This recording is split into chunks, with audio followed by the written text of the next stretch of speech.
Hello everyone. আজকে আমরা আরেকটা নতুন ফাংশন শিখব। সেটার নাম হচ্ছে V lookup function. V lookup মানে ভার্টিক্যাল লুকআপ।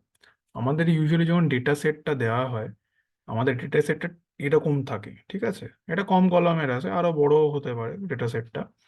তো ভি লুকআপ একটা এমন একটা ফাংশন যে আহ, যে কোনো যে কোনো একটা জিনিসকে কনস্ট্যান্ট রেখে আমরা প্রত্যেকটা ইন্ডিভিজুয়ালের ডিটেলস হয়তো বার করে নিতে পারবো, বা ওই কলামের রেসপেক্টিভে যে ইনফরমেশন আছে সেটা আমরা বার করে নিতে পারবো।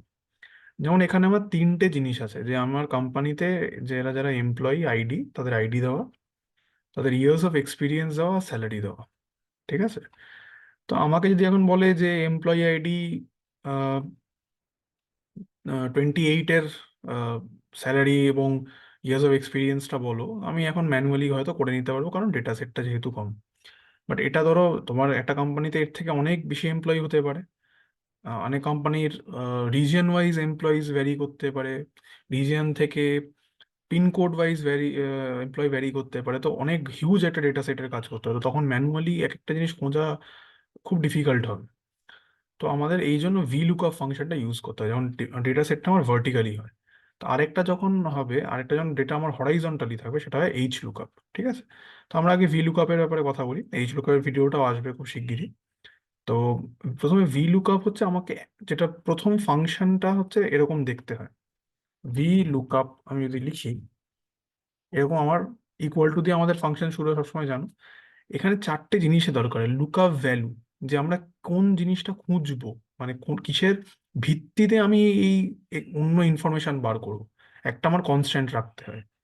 টেবিল অ্যারে, টেবিল অ্যারে মানে হচ্ছে যে আমার কোন ডেটা সেট থেকে আমি ইনফরমেশনটা বার করব, ঠিক আছে? টেবিল অ্যারে মানে পুরো টেবিলটা আমাকে সিলেক্ট করতে হবে। কলাম ইন্ডেক্স নাম্বার, যে কোন কলামে আমার সেই ইনফরমেশনটা আছে যেটা আমি লুকআপ ভ্যালু থেকে খোঁজার চেষ্টা করছি। যেমন আমি ধরো, আমি চাইছি এখানে আমার স্যালারি কলাম আছে, ঠিক আছে? স্যালারি স্যালারি চাইছি, ঠিক আছে? তো কলাম ইন্ডেক্স নাম্বার কোনটা হবে? 1 2 3, স্যালারি থার্ড কলামে আছে, তো স্যালারি হবে আমার থার্ড কলাম। আর রেঞ্জ লুকআপ, রেঞ্জ লুকআপ এখানে দুটো জিনিস হয়। একটা হচ্ছে ট্রু, একটা হচ্ছে ফলস। ফলস লিখলে এক্স্যাক্ট ম্যাচ হয়, আর ট্রু লিখলে কাছাকাছি ওরকম নাম্বার থাকলে ম্যাচ হয়, ঠিক আছে? তো যেহেতু এখানে এমপ্লয়ি আইডি গুলো ইউনিক, তো ওদের স্যালারি গুলো ইউনিক হবে, ওটা ওরকম কেউ কারোটা কাছাকাছি হবে না, ঠিক আছে?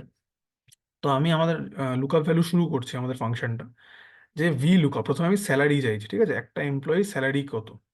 তো ভি লুকআপ ফাংশনে শুরু করলাম লুকআপ ভ্যালু, ঠিক আছে? লুকআপ ভ্যালু হবে আমার এইটা, এমপ্লয়ি আইডি, ঠিক আছে? যে আমি এখানে যে এমপ্লয়ি আইডি দেবো, আমার সঙ্গে সঙ্গে আমার স্যালারি আর ইয়ার্স অফ এক্সপিরিয়েন্সটা বেরিয়ে যাবে। লুকআপ ভ্যালু প্রথমে দিলাম, ঠিক আছে? টেবিল অ্যারে চাইছে এবার। আমার লুকআপ ভ্যালুটা ফিক্সড হয়ে গেল। টেবিল অ্যারে হচ্ছে আমার পুরো টেবিলটা, যেই অবধি আমার ডেটা আছে, এই অবধি আমার ডেটা আছে, ঠিক আছে? লুকআপ ভ্যালু নিয়ে নিল A1 to C31, ঠিক আছে? কলাম ইন্ডেক্স নাম্বার আমার কত আছে?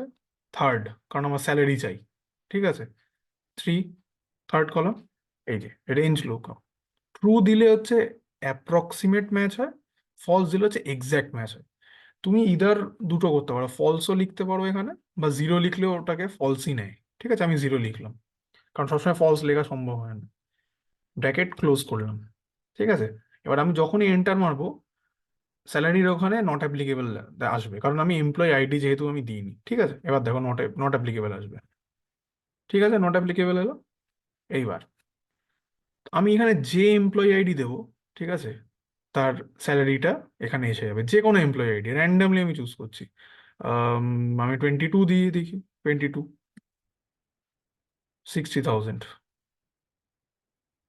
স্যালারি 60,000, ঠিক আছে? এই যে স্যালারি 60,000, ওকে। তো সেরকম ভাবে আমার হয়ে যাবে ইয়ার্স অফ এক্সপিরিয়েন্সটা, ঠিক আছে?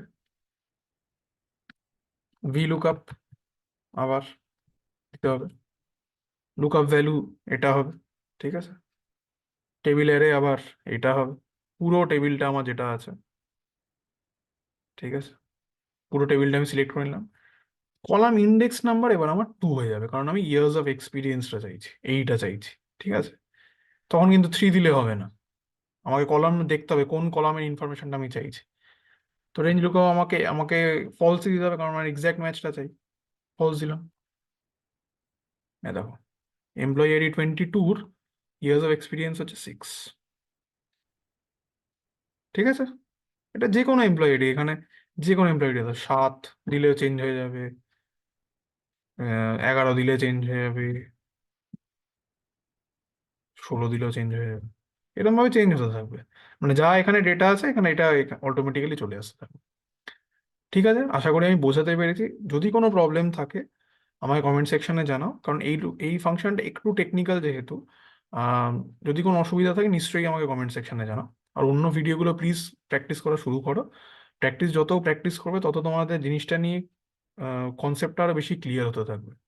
ঠিক আছে, তো আশা করি ভিডিওগুলো নিশ্চয়ই তোমাদের ভালো লাগছে। তো এই ভিডিওটাকে একটা লাইক করে দাও, আর চ্যানেলটাকে শেয়ার অ্যান্ড সাবস্ক্রাইব করে দাও among your peers and colleagues. Okay, thank you.